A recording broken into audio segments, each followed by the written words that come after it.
नमस्कार दोस्तों, मैं नगीना शर्मा बोकारो से बोकारो गार्डन में अपने सारे सब्सक्राइबर्स व्यूअर्स का तहे दिल से स्वागत करती हूँ। दोस्तों, आप जो यहाँ पर दो बल्ब देख रहे होंगे, वो बल्ब मैंने खरीद के लाए हैं। ये सैफ्रॉन का बल्ब है, जिसको हम लोग केसर के नाम से भी जानते हैं, जाफरान के नाम से भी जानते हैं। इसके मसाले बहुत ही अच्छे होते हैं। सुनते हैं कि इसके मसाले दिमाग को दुरुस्त करते हैं, तेज रखते हैं। जो याददाश्त आपकी खो जाती है, कोई भी चीज़ याद नहीं रहता है, उसको भी ये बढ़ाते हैं। आपकी याददाश्त की शक्ति को इम्प्रूव करते हैं। साथ ही यह बहुत खुशबूदार और कलरफुल होता है, इसलिए इसका उपयोग बिरयानी में, चावल में, केक में, सी फूड में किया जाता है। बहुत सारे चीज़ में इसका उपयोग आप करोगे।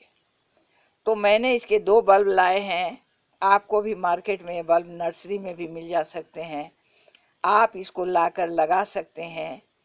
फिर इसकी केयर क्या करनी है अगर आप पूछोगे, तो इसे बहुत केयर की आवश्यकता नहीं है।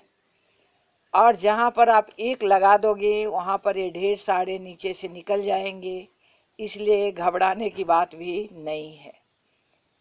अब इसके धूप की बात करोगे, तो इसको जो बल्ब को लगाते हैं, उस समय भी इसको धूप चाहिए। इसको बहुत ज़्यादा एकदम से छाया में रखने की आवश्यकता नहीं है। जहाँ सूरज की रोशनी आती हो, धूप आती हो, वहाँ पर इसको बल्ब को आप रखो तो ये ग्रो कर जाएंगे।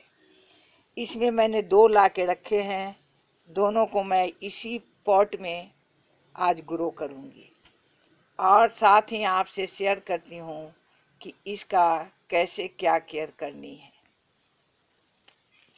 तो सबसे पहले हम लोग इसमें सॉइल की चर्चा कर लेते हैं। इसकी सॉइल को आप देखें, इसमें मैंने परलाइट भी मिलाई हुई है, सैंड है और खेत की मिट्टी है। ये मैंने जो बोनसाई के लिए तैयार किए थे, वही वाली सॉइल मेरी है। तो इसमें 50% मैंने सैंड रखे हैं और 50% मैंने इसमें खेत की सॉइल, काऊ डंग मिला के रखी हुई है। ये पत्थर के टुकड़े इसमें नहीं रखने हैं। मैंने आपको इसलिए दिखाए हैं कि ये मेरा जो बोनसाई वाला सॉइल था, वही सॉइल है। इसमें अगर पत्थर के टुकड़े मुझे बीच में मिलेंगे तो मैं उन्हें रिमूव कर लूँगी, हटा लूँगी। ये देखो, तो इस तरह की अच्छी ड्रेनेज वाली सॉइल आप रखें और इसी में दोनों को ग्रो करनी है। दोस्तों, ये संसार का सबसे महंगा कॉस्टली मसाला है। ये बहुत ही महंगा होता है। इसके 50-60 फ्लावर्स में से जब आप इसके निकालोगे तो आपको 1 चम्मच मसाले निकलेंगे। तो इसको नीचे की तरफ हमें ग्रो करनी है। यहाँ इसको इसमें डाल देते हैं। ऐसे दो को मैं इसमें डालती हूँ। दो ही मैंने खरीदे थे और इससे ही ढेर सारे प्लांट बन जाएंगे। इसको बल्ब को डालने के बाद अब इसमें सॉइल डाल देनी है।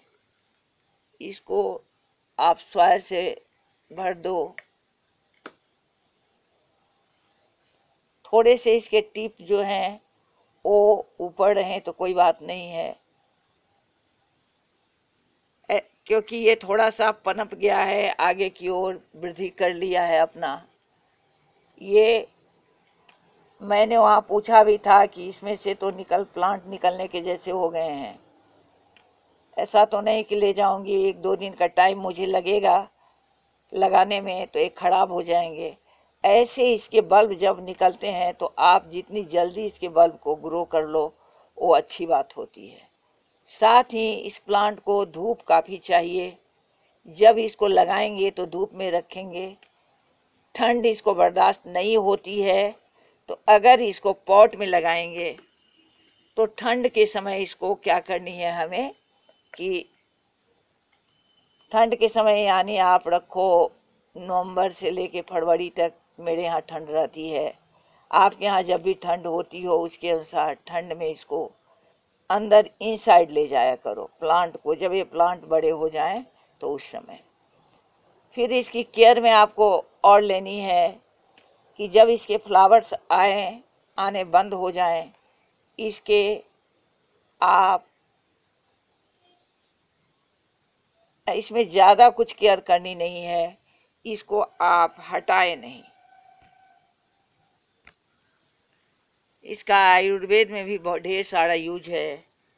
इसके स्टिग्मा जब दे दें उसमें से जब आप उसको ले लो निकाल लो तो फिर इस प्लांट को रिमूव नहीं करना, क्योंकि उस समय इसके नीचे बल्ब बनते रहते हैं। वो बल्ब तैयार होंगे और अगली बार अगले सीजन के लिए वो बल्ब आपका तैयार हो जाएगा। तो दोस्तों, इस तरह से इसको लगाने के बाद अब इसमें पानी डाल देनी है और इसे थोड़े से सन वाले, जहाँ थोड़े से सन क्या, जहाँ सन अच्छी आती हो वहाँ पर आपको इसे रख देनी है, ताकि इसको सन बहुत पसंद है। धूप अच्छी रहेगी तभी ये अच्छे से ग्रो कर पाएगा। मैंने इसमें एक ये टैग इसका बना लिया है ताकि मैं भूल न जाऊं, क्योंकि ढेर सारे प्लांट इस तरह के सीडलिंग किए जाते हैं तो कभी कभी दिमाग में निकल जाता है। तो मुझे तो लग रहा है कि सबसे ज़्यादा सैफरन की मुझे ही आवश्यकता है, क्योंकि मैं ये लगाने के बाद अक्सर भूल जाती हूँ, इसलिए कि किस में किस सीड को मैंने लगा रखे हैं, इसलिए इस तरह से इसमें टैग लगा कर मैं रख देती हूँ। तो इस तरह से जब इसको लगा लिए हैं तो इसको आप थोड़े सन वाले लाइट वाले एरिया में इसको रख देते हैं। और इसी के साथ आपसे इजाज़त लेती हूँ, फिर अगले वीडियो में मिलूँगी आपसे। तब तक के लिए मेरा नमस्कार, आदाब, सत श्री अकाल स्वीकार करें और मेरे बच्चे को मेरे तरफ से बहुत बहुत प्यार।